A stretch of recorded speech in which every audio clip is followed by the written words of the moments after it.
धन्यवाद। जय श्री राधे।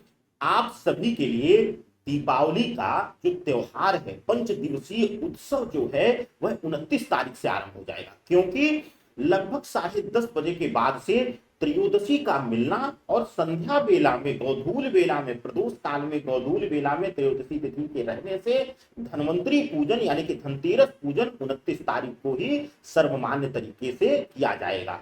खरीदारी के विषय में आप 11 बजे से लेकर के 29 तारीख को अगले दिन जो है 1 बजे के पहले पहले आप खरीदारी कर सकते हैं, और इसमें सिर्फ आपको राहु काल की वर्जना करना है। अब बात करते हैं दूसरा जो उत्सव होता है यम चतुर्दशी यानी कि नरक चतुर्दशी का।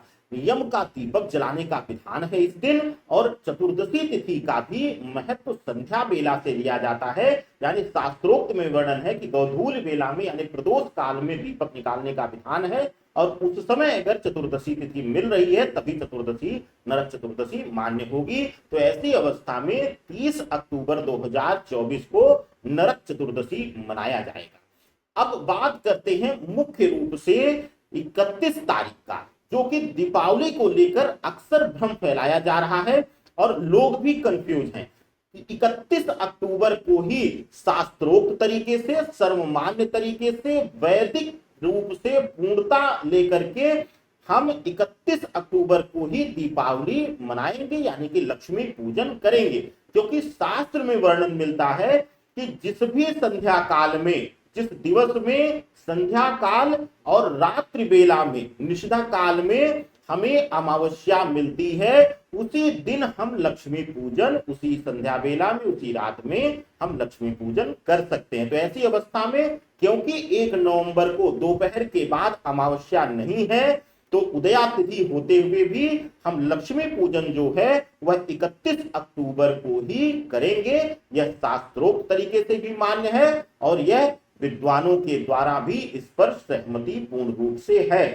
अब बात करें जो सबसे प्रमुख रूप से अब भ्रम फैल रहा है गोवर्धन पूजा को लेकर, क्योंकि यह तीनों त्योहार पिछले जो हैं वह गोधूल बेला या रात्रि बेला का प्रभाव इसमें जरूरी था।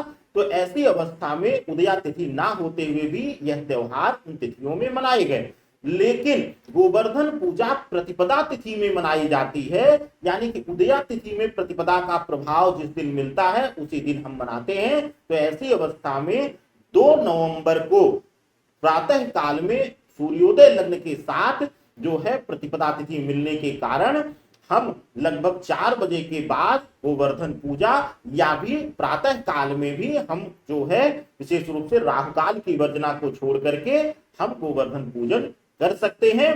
अब बात आती है आपके लिए भाई बहनों के सबसे बड़े जो है हमारे सनातन शास्त्र से प्रमाण मिलने वाले यानी कि यम और यमुना के संबंध का। तो ऐसी अवस्था में भैया द्विज का जो भाई द्विज का जो त्योहार है वह खास करके 3 नवंबर को मनाया जाएगा, क्योंकि 3 नवंबर को प्रातः काल में उदया तिथि द्वितीया तिथि का प्रभाव मिल रहा है। तो 3 नवंबर को सर्वसम्मति से यह त्योहार मनाया जाएगा, यानी कि 2024 में जो 5 दिवसीय दीपावली का उत्सव है वह 29 तारीख को आरंभ होकर के 29 अक्टूबर 2024 से आरंभ होकर के 3 नवंबर तक मनाया जाएगा। क्योंकि है तो यह 5 दिवसों का ही, लेकिन तिथियों के अनुसार इस बार इसका विस्तार मिल रहा है। आनंद लीजिए और मां लक्ष्मी के साथ साथ धन्वंतरी देवता का भी आशीर्वाद लीजिए, क्योंकि धन्वंतरी देवता को देवताओं का वैद्य माना जाता है और ज्योतिष शास्त्र में स्वास्थ्य धन को ही प्राथमिक धन की गणना की जाती है।